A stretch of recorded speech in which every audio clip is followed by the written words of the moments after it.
think right now, I mean, it is 420. So I think it's, a perfect time to give a quick, because this is financial. The reason marijuana is illegal is 100% financial. And just to give you an idea, I have not looked up this information since about 2007. In 2007, I had a teacher who said, you know what? And I was going to a liberal arts school in New York. So shout out to Geneseo, even though I learned nothing there and school's just a big scam. But anyways, while I was there, I had a teacher that said, you give any presentation you want on anything except for, and at the time I was terrified of public speaking. No one would guess that now. You could give a speech on anything you want except for marijuana. And you had to have some sort of prop up there. So I'm like, you know what? I can't stand this teacher. I'm going to give a speech on hemp. And so my very first slide was a big pot leaf up there. Anyways, I gave a super detailed presentation, and now let's get into what that presentation was. So getting into, and no notes on any of this stuff, but there's a book called The Emperor Wears No Clothes by Jack Herrera. So if you guys are used to that strain of weed, this is where the story comes from. So he wrote a book called Emperor Wears No Clothes, and where the whole story comes from is basically in the funny, it's about the 1930s. Cotton was basically responsible. You had a cotton gin, but you did not have a hemp gin. And so what they ended up doing was they said, okay, they ended up basically inventing the hemp gin, or the hemp decorator. I believe it was in 1937 or 1938. And then hemp, you can grow 4 times more of it per acre, grows 4 times faster. It can basically, it would destroy cotton. There'd be no more reason to basically ever use cotton again if hemp were to be allowed to thrive. You had Popular Science magazine calling it the next billion-dollar crop. Again, this is like a cover from like 1936 or something. Again, not looked at these notes in like 13 years. So you have this Popular Science magazine's coming out. Everything's moving towards hemp because now there's the hemp decorator, or however you pronounce it, the hemp gin. Let's call it the hemp gin.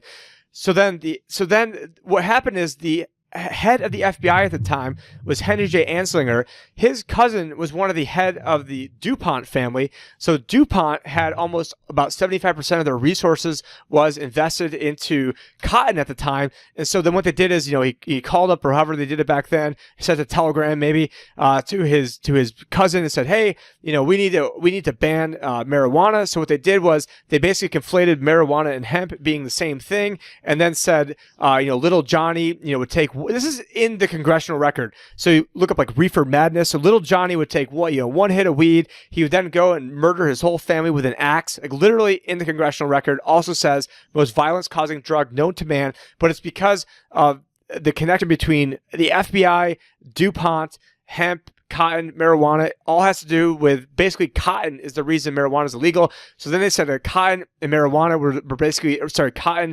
weed and hemp, they conflated those as being the same thing. And they were also saying that, white women were getting raped by black guys who would take one hit, so they had to make it racial too.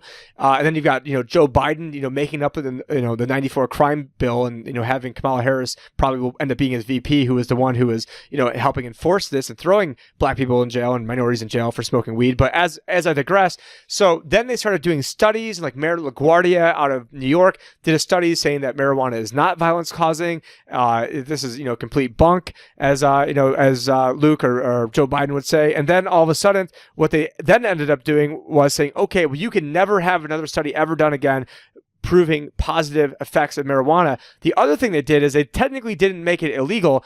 They copied what they had from the Machine Gun Stamp Tax Act and said, okay, marijuana isn't technically illegal, but you have to have a stamp. But in order to get the stamp, you have to have the marijuana. But if you have the marijuana, you've already committed the crime. And so we've seen them, use that to do other things. I know recently, I forgot what it was, but there was something else where they're using that same, basically catch-22 to try to, get people on. But and I wasn't really prepared. I mean, I didn't have any notes for any of that, so maybe it was like kind of jumbled. But anyways, it's so crazy that everything's a lie. And then let's say you've gone through the system. You've heard that weed's the most violence-causing drug known to man. You heard that little Johnny will take a hit and kill his whole family with an axe. That's what they were saying. And then you realize, oh, well, this is not as dangerous as what I was made out to believe. Maybe heroin isn't as bad. Maybe fentanyl's not that bad. Maybe cocaine's not that bad. And then you start doing things that are bad. And then because it's illegal, then you have to then go to find different dealers. And then those dealers can then cut whatever you're doing and lace it with other stuff. And it then gets you then addicted to other drugs that are bad. And then it's literally the government effing up everything and making these problems even worse for themselves. And then there's more police. Look at the times when there's been the most police deaths in America.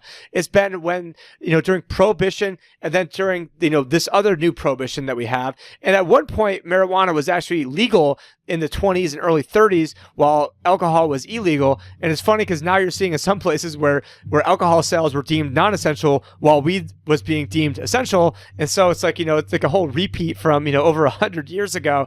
And at this point, I would probably start rambling on of something, but it's just I really recommend, if you want to see more on this, Emperor Wears No Clothes by Jack Herrera, or if you ever, smoke his strain, that is where it comes from. And that's the hidden story. It's kind of like doing like a little Brad Meltzer, I guess, on you of, the real story behind why weed's illegal. Okay, Joe Biden. How dare you conflate me with Joe Biden? That's a big. That's a bunch of malarkey. That's a bunch of malarkey. How dare you? I speak old-fashioned. Okay, I believe that there's more power with more of a range of, and plus, like not being able to curse. You got to be a little creative sometimes. So yeah, obviously hooey and malarkey, but yeah, Biden, I mean, man, that guy, holy cow. I mean, if there ever was a puppet person that they just threw in there into the wolves, that situation is not going to work out great. But yeah, when it comes to 420 in the history of marijuana, when you look at William Randolph Hearst, when you look at all the propaganda surrounding those big efforts to the day where it still continues, where it still feeds the prison industrial complex, holy cow. I mean, you have a massive confirmed conspiracy that exists and still continues because of what? Someone just trying to make sure that they could make more money on paper and get rid of hemp. We should be utilizing and using hemp. And most importantly, just like hemp has been suppressed, so has other alternative energies. And the lobby for that was the oil lobby. Oh. They were protecting their assets. The first Model T was made out of hemp. There's a picture of Henry Ford hitting it with an axe and bouncing off and ran off of hemp. The first Model T ran off of hemp seed oil.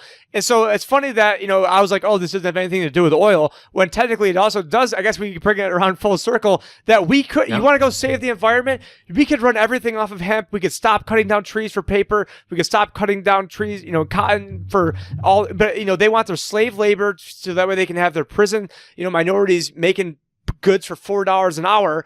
The whole thing just pisses me off so much. And if people knew the truth behind it, I mean, well, that's what I was going to say. I was like, this is connected to everything that I was going to make that connection before you jumped in there.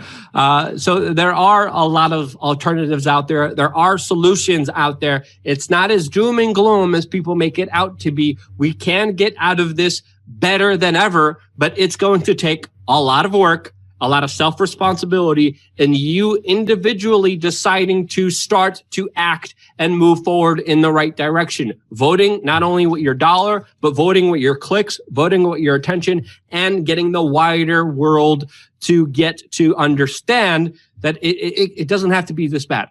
A lot of the problems could be avoided. The solutions are right in front of us. Hemp is another wonderful example. We could run cars on that. We didn't need to have a whole Saudi Arabian totalitarian dictatorship propped up on this whole global system, because it's all built on a farce, while common sense answers and solutions are right in front of us, in our noses, especially mine because it's so big. And it's time we wake up and smell the coffee, wake up to that, and get this important information out there. So, yes, good points. Somehow randomly with the stream of consciousness connected all of that. Makes perfect sense. Wasn't planned, but that's how it comes on 420. No, we don't plan here. We're getting a lot of comments from JoJo, World Alternative Media. Just so you guys know, there's no bad blood here. We're just messing around here. We even made a special T-shirt for JoJo, for Josh Sigerson of Weather Alternative Media. I'm putting it in the chat room now, so if you guys want to see our homage to Josh, you could see it on that link there that I just sent in twice. Just so you guys see that there's no bad blood. There's healthy competition, which I think we need more of, and more kind of open dialogue and conversation. But yeah, that's it. Anything else you want to say before we close it off here, Tim? No, I think that's a good place to end it. I mean, I've been here all day now, so it is 4:20. So at some point, I got to do some real work too for the day. But definitely appreciate you guys having me on. You guys can find me at thelibertyadvisor.com. Also, check out Change the News. Got that on screen right now. If we get 40 more subscribers, we'll be at least 9,100 for the day, because it's going to be very soon before you won't even be able to find us even on We Are Change. So thank you, Luke, for having me. Cynthia Downs. Luke can sniff a kilo in one shot with that nose. I love your comments. I might have a bigger nose than you too. I don't know. I mean, I don't know about that. Don't you dare. Not a competition. Love your comments. Love your participation. Without you, I wouldn't be here. And this is why. Love you guys. Thank you again so much for watching. Stay tuned for more here on We Are Change.